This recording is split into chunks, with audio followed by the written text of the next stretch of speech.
Because that thing that Abraham said, you will lend to many nations and you will not borrow, is not for mouth. The only man that can live over the poverty line is a man that has developed skills. Should I continue?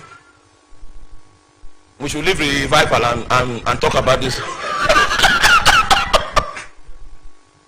All right, let's try small. The moment the children of Israel got into the land of Canaan, their prosperity was dependent on systems. Notice, are you here? When they were in the land of captivity, the tax masters forced them to work. A time came, they were even responsible for the raw material and the work. And the output per day was not reduced, even though they were the ones responsible for raw material. At the end of the day, the children of Israel had skills. Somebody say skills. So when the one now went to the promised land, it was a land that was flowing with what? With milk and honey. It had potential. And what God took them through generationally was a generation of skills. Do you realize that those Israelites still have those skills till today? I've been there once. This is how the economic principle of the Jew is that if I start a business of making bread, and this business of making bread started from my great, they passed the business down. There is no way you that wants to enter into bread business today can compete with that man. He has 14 generations of experience. In fact, it is a trade secret. They have trade secrets that you can't match them. And meanwhile, the things they are using is not what you can find in a textbook. Those secrets, they will never publish it. So you will hear that Jesus became a carpenter. It is an ancestral thing. He is not looking for another line or specialty. By being a descendant of that Joseph, he is already sentenced to becoming a carpenter, even though it was not prophetic that Jesus would be a carpenter. But because he was implicated by that family, that was a natural outcome.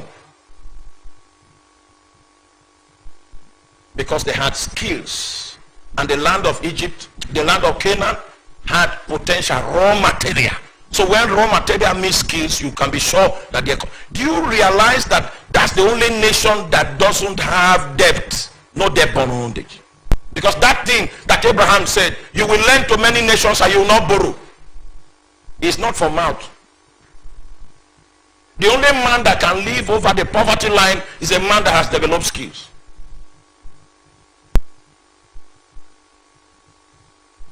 So let us go a step further. Please don't be offended with me. Don't.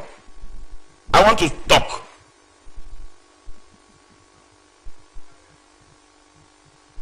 So apart from my prayer life, which is my calling, my destiny, every believer is called to prayer.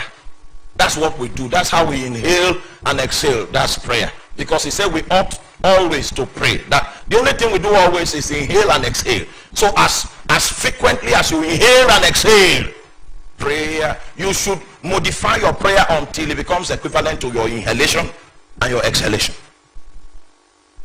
So prayer is how we live. So I don't count how many hours I pray. There's something I even started doing when I saw in scripture that is a difference between calling on the name of the Lord and crying to the Lord. I've taught that here. There's a difference. Oh my God. So leave that. Let's leave that. Since you have forgotten. So I have modified my... yes. So I don't count how many hours I pray for 18 hours. I used to do that before. But I discovered that prayer is the way we live. So apart from prayer, there are no other things I can do. Skills that I have. All right? So let me ask you. Apart from prayer, what can you do?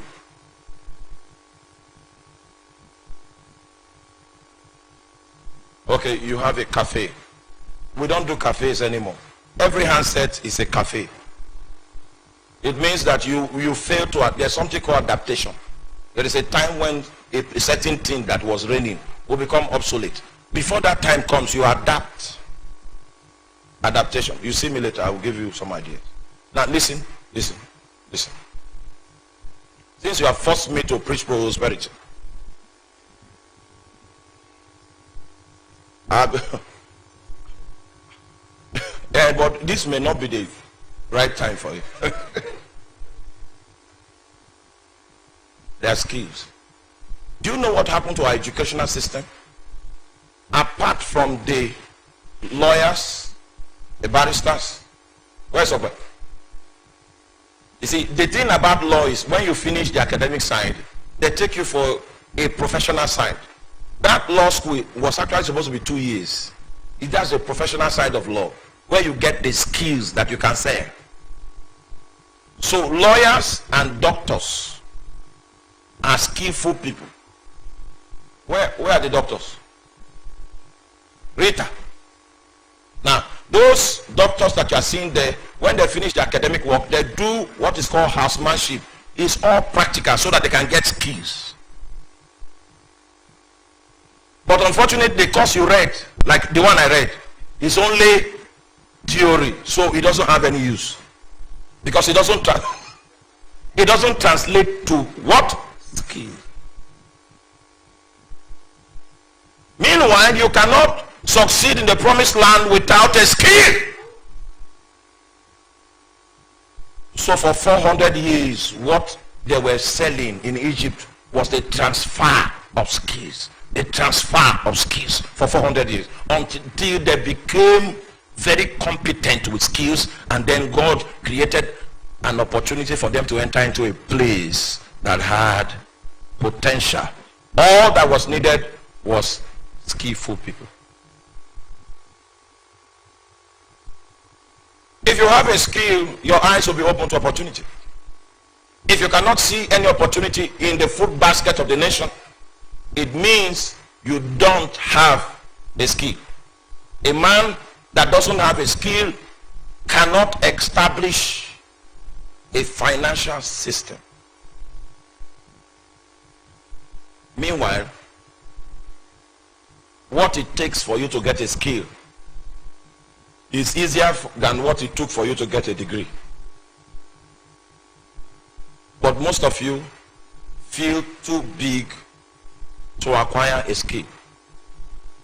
If I put some of you that are graduates in a shop to sell and make profit, you will lose, because you don't have the skill of how things that you buy in bulk can be disintegrated and sold in bits and pieces and spare parts, and you have a track record of the financial dispensing.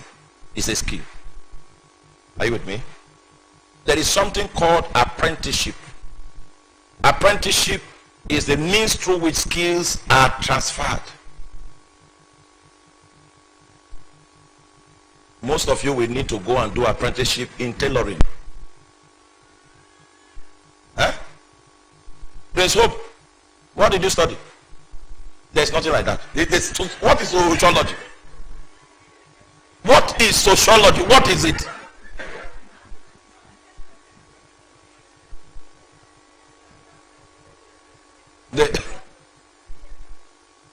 If we want to start talking prosperity, we talk the language of skill. What can you do? Because with sociology, you can do nothing.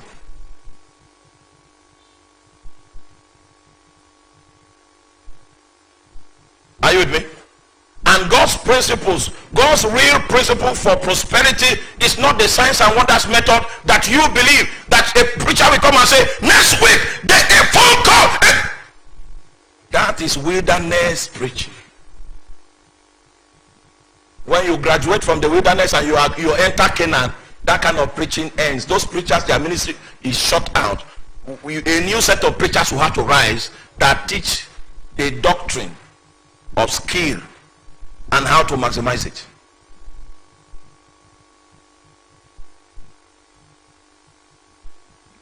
I know you have a calling.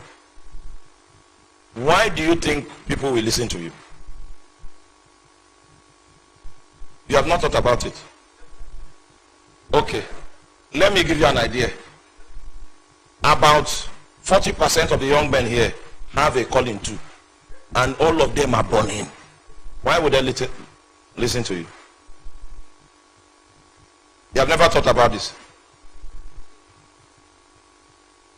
Okay, his answer is this. He's developing himself. That's why he believes people will listen to you. Are you aware that all those other people are developing themselves?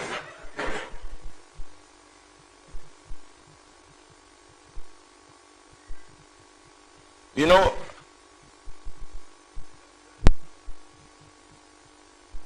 do you know that in preaching, in pulpit ministry, there are skills? You know? One skill. Okay, utterance is a skill. That's true. Do you realize they don't learn utterance? Utterance is spirit energized communication. It relates the heart of God to the heart of man.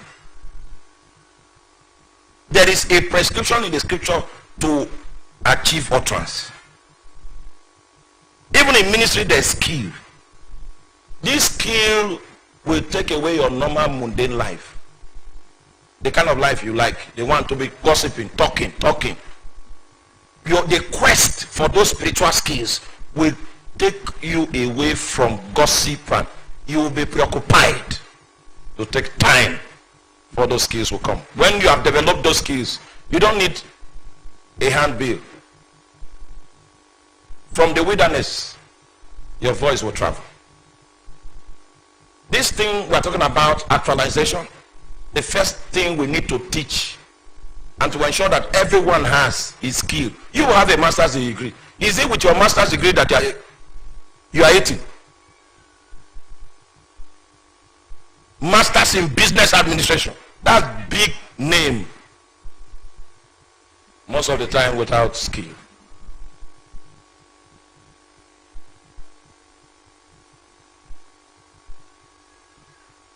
Are you with me? So I want to ask again before I open a few scriptures.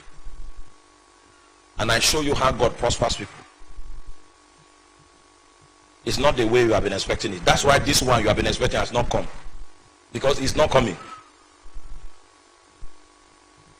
Skills. What can you do? If just be frank. You can do business. Which kind of business? What? I'm not hearing. Okay. You see, he said depending on how much.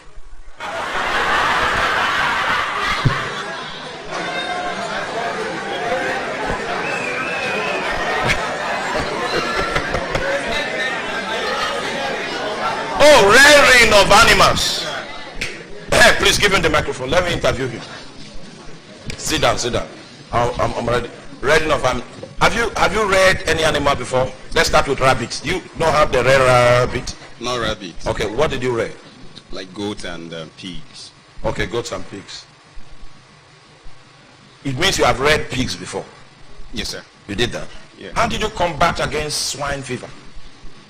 How did you combat it? Swine. Do you know there's something called swine fever? The one I've done. You are not ready for it. If I give you 2 million to start that, you will run aground. You don't know the devils that are in the corridor that you want to put yourself. You are not informed enough.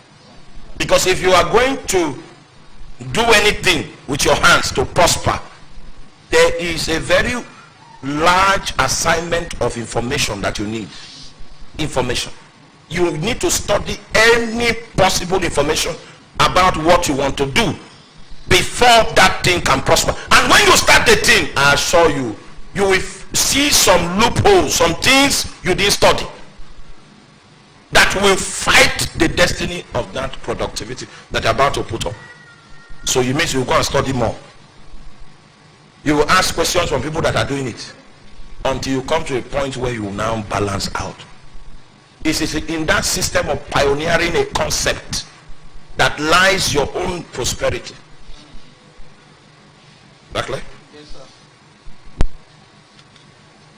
I need to strike a balance because you have not seen what is wrong with all I said. There's one thing wrong with it that I want to balance out.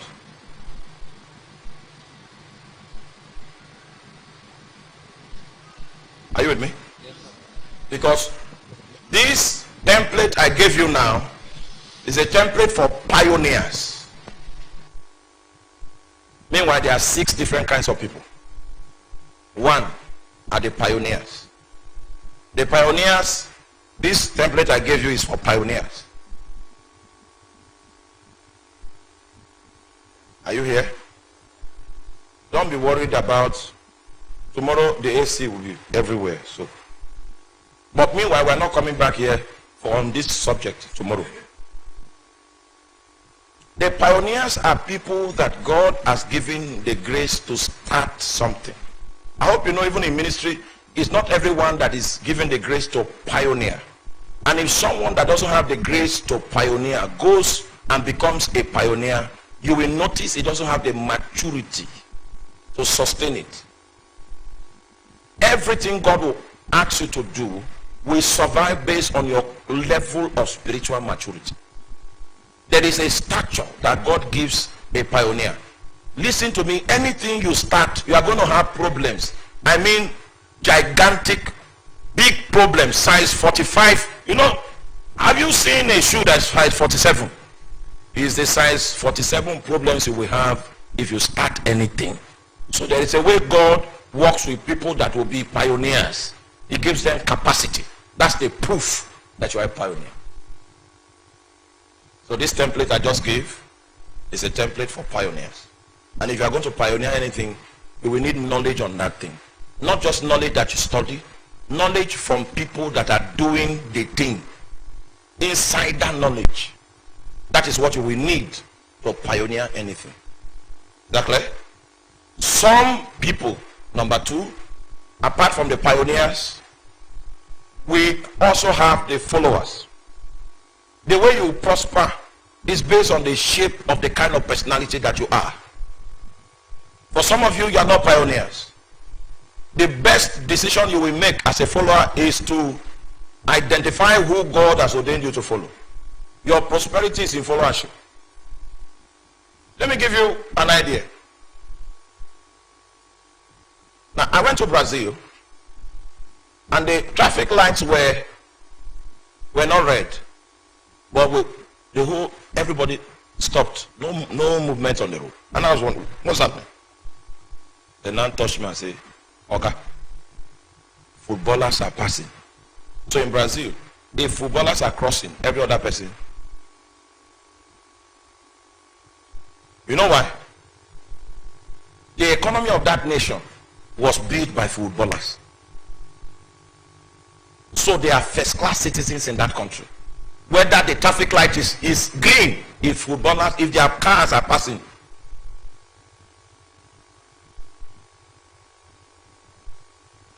I said, this is a serious case. So, you know, I don't know too many footballers, but one guy reigned enough in Brazil for me to know him, Ronaldinho. Do you know that when they went for football scouting in his village, what they said was that anybody that scores 2 goals will be taken. So Ronaldinho scored 1. One other guy scored 1. And then that guy again had the opportunity to score 2. He now gave the ball to Ronaldinho. Ronaldinho now scored. So they picked Ronaldinho. It was when I went to Brazil this last time, they were interviewing the man. Why did you allow Ronaldinho? Why didn't you score? They would have picked you. He said, him and Ronaldinho were street footballers. Alright? And he knows that Ronaldinho had more skills than he had. So, and he knew that in their district, if there was anybody to be picked, it was him. So he only made sure that they picked the right person. You know, the story has not ended now. Why did you end there? The interviewer now asked him, okay, so what else, since you gave away your opportunity, what did you do with your life? He said, in life you don't need to do too many right things. When you do one right thing, that right thing takes care of the rest of your life. He was a follower. He knew there was a leader in that guy, and he made it happen for him. There was no need for him to take another right decision. As at the time they were interviewing him, he said, I don't like the doctrine of money. I don't like talking money. All right?